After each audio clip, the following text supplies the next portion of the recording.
Every gising is a blessing.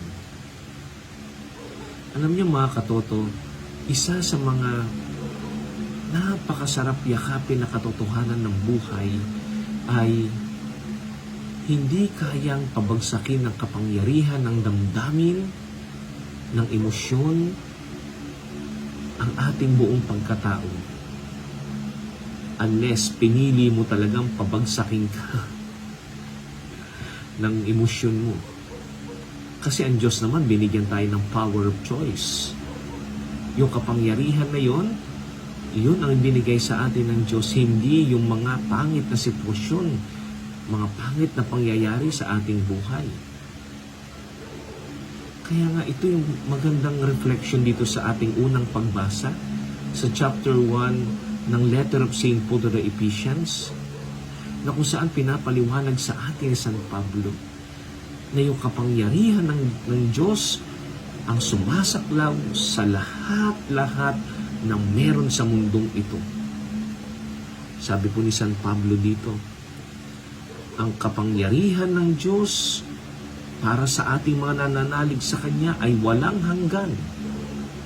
Kasi ang kapangyarihan ng Diyos na ito, ang siyang bumuhay kay Kristo, nagluklok sa ating Panginoong Jesucristo sa Kanya sa kalangitan, sa kanan niya. Yun ang kapangyarihan ng Diyos. Kaya nasa ilalim ng kapangyarihan ni Kristo ang lahat ng paghahari, kapamahalaan, kapangyarihan, at pamunuan. It means, kahit yung emosyon mo, kasama yan sa pinamamahalaan ng ating Panginoong Jesucristo.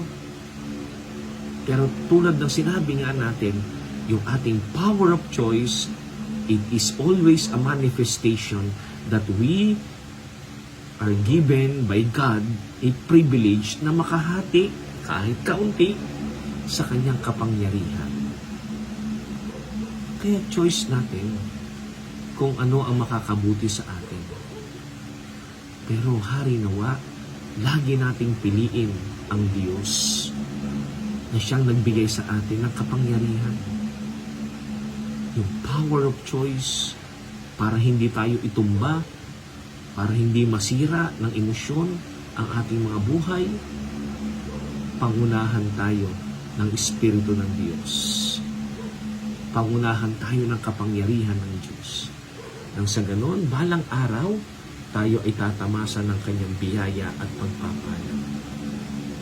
Sumainyo ang Panginoon at pagpalain kayo ng mga pangyarihan Diyos Ama, Anak at Espiritu Santo.